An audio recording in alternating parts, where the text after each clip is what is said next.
Online স্কুলের পক্ষ থেকে সকল শিক্ষার্থীকে আমি বিমল কুমার বিশ্বাস জানাই আমার আন্তরিক শুভেচ্ছা। আশা করি তোমরা সবাই ভালো আছো। আজ আমি তোমাদের যে বিষয়ে পাঠদান করব সেটি হলো complete the sentence. Complete the সেন্টেন্সে একটি অংশ দেওয়া থাকবে, সেই অংশের উপর ডিপেন্ড করে তোমাদের আরেকটি অংশ তৈরি করতে হবে। এখন তোমরা সবাই বোর্ডের দিকে খেয়াল করো, আমি কি লিখছি মনোযোগ সহকারে দেখো এবং শ্রবণ করো। প্রথম, হয়ে যখন তখন কমপ্লিট দ্য সেন্টেন্সে যে অংশ দেওয়াটা তার লিঙ্ক থাকে, যে কোন সিস্টেমে আমার সেই বাক্যটা তৈরি করতে হবে, সে তার রোলটা দেওয়া থাকে, না থাকলেও নিজেরা অর্থের পর ডিবেট করে নিয়ে আসা লাগে। তা প্রথমে আমি শেখাচ্ছি হোয়েন। হোয়েন আগে জানা লাগবে। হোয়েন শব্দটার অর্থ, হোয়েন শব্দটার অর্থ হলো যখন তখন। দেখুন লিখছি হোয়েন যুক্ত সেন্টেন্স এ একটি অংশের ভার যে ফর্ম থাকে, অপর সেন্টেন্সটি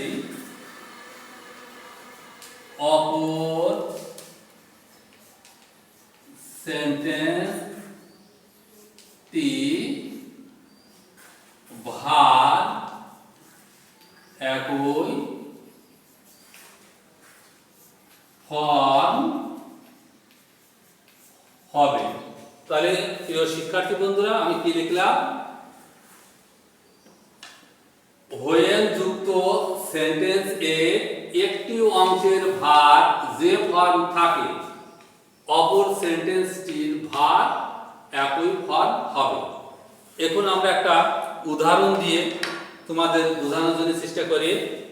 যেমন when he saw the tiger, তাহলে আমরা কি লিখলাম? when he saw the tiger।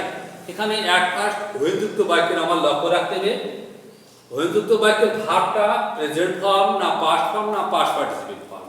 তা আমার এখানে ভার্বটা আছে saw পাস্ট ফর্ম, এরপর ডিপেন্ড করে আমার আরেকটা বাক্য তৈরি করতে হবে এই বাক্যের সাথে সম্পর্কযুক্ত আরেকটা বাক্য। এখানে পাস্ট ফর্ম আছে, যে বাক্যটা তৈরি করতে হবে তারও ভার্বের পাস্ট ফর্ম হবে।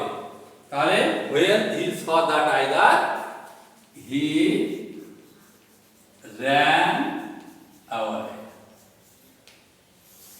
তাহলে কি হয়েছে? এখানে saw ভার্বের পাস্ট ফর্ম, অপর বাক্যটি রান। এখানে saw যেহেতু পাস্ট ফর্ম, রানও পাস্ট ফর্ম হবে ran, when যুক্ত বাক্যের। এখানে আমি আরো একটা উদাহরণ দিতে পারি। when আমি ভিতরে নিতে পারি I went back to work। when এখানে কি হলো?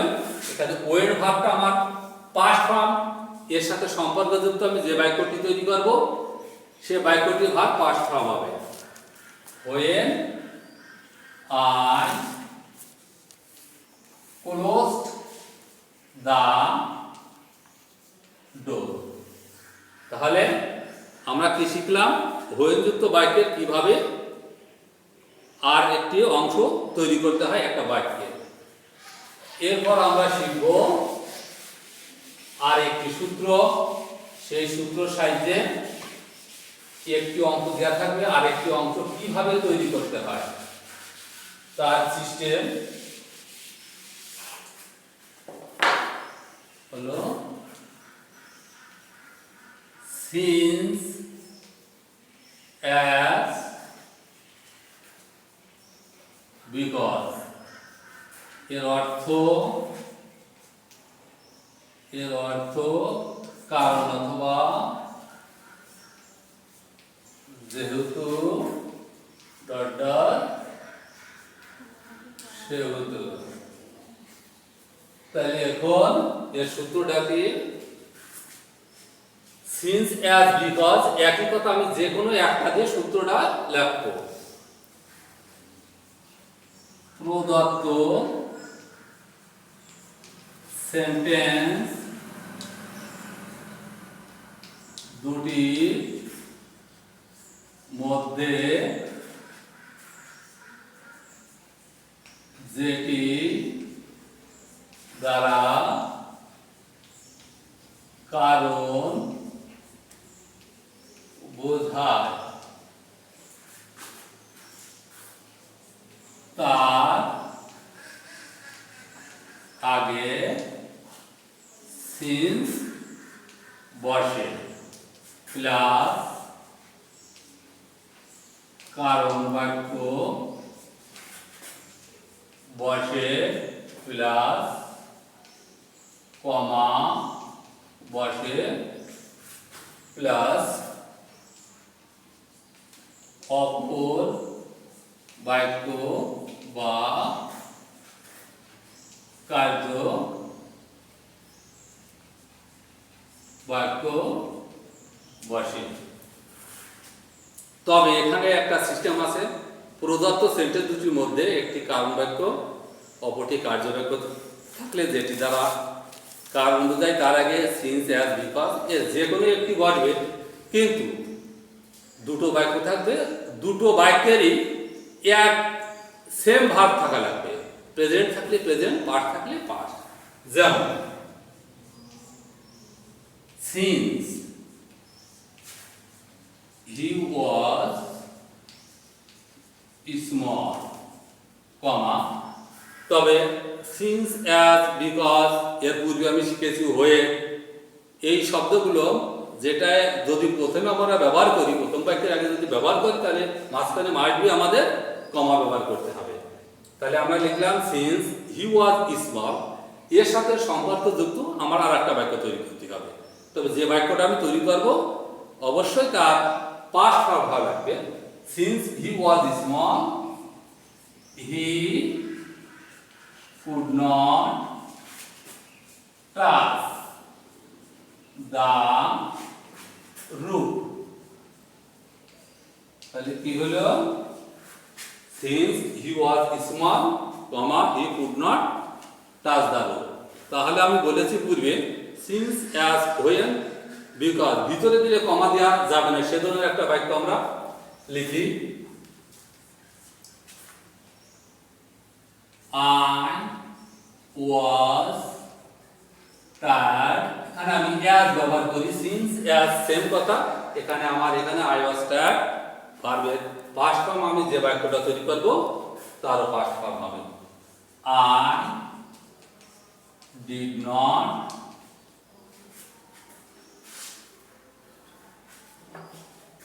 I was tired I did a lot of work। এর অর্থ হলো কি আমি ক্লান্ত হয়েছিলাম কারণ আমি প্রচুর কাজ করেছিলাম। এখানে ওয়াজটা আমার পাস্ট ফর্ম, এখানে ডিডটাও আমার পাস্ট ফর্ম। আর যে বাক্যটা তৈরি করব অবশ্যই তার জন্য আমার আন্ডারলাইন করা লাগবে। অলরেডি আমরা দুটো সিস্টেম শিখেছি, প্রথমে শিখেছি ওয়েন, পরে সিন্স অ্যাজ বিকজ।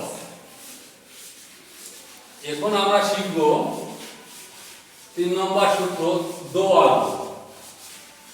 দোয়াল্য যুক্ত বাক্যকে কিভাবে একটি বাক্য থেকে আরেকটি বাক্য রূপান্তরিত করা হয়।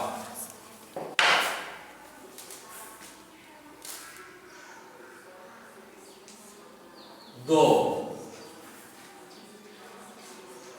অবলিক অলদো, এটা আমি সংক্ষিপ্ত কাজে শিখাবো। এর অর্থ যদিও ডট ডট তবুও। তাহলে আমি সংক্ষেপে লিখব, এখানে লিখবো উভয় অংশের ভার একই হবে।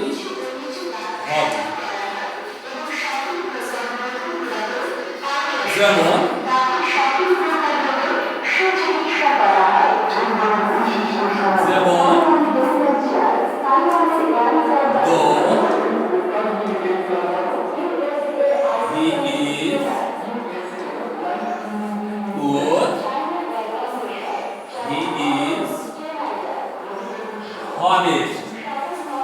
ব্যাপারটা আছে। আর একটা কথা মনে রাখতে হবে, দোয়াল দো উল্টো কথা, তবে উভয় অংশের ভার একই হতে হবে। সংক্ষেপে লিখলে এখানে আমার ভার্বের প্রেজেন্ট, আমি যে বাক্যটা তৈরি করলাম সেই বাক্যটারও ভার্বের প্রেজেন্ট। আমি আরেকটি উদাহরণ দিয়ে আমি দোয়াল এখানে ভিতরে দেব। হি ডিড নট রেসপন্ড দো I called him। দোয়াল দো উল্টো কথা বলতে কি, যদিও আমি তাকে ডাকলাম তবুও সে সাড়া নেবে না। এই ধরনের মন মানসিকতা মেন্টালি ভাবে আনতে পারলে তোমার কমপ্লিট দ্য সেন্টেন্সটা এই দোয়াল দো করতে তোমাদের সুবিধা হবে। আশা করি তোমরা সবাই আমার এই কমপ্লিট দ্য সেন্টেন্স যতদূর সম্ভব তোমাদের বোঝানোর জন্য আমি চেষ্টা করেছি, তোমরা বুঝতে পেরেছো। বাড়িতে তোমরা একটু চেষ্টা করবে, এই আশা মনোভাব ব্যক্ত করে আমি আমার সংক্ষিপ্ত পাঠদান এখানে শেষ করছি। সবাইকে আবার ধন্যবাদ।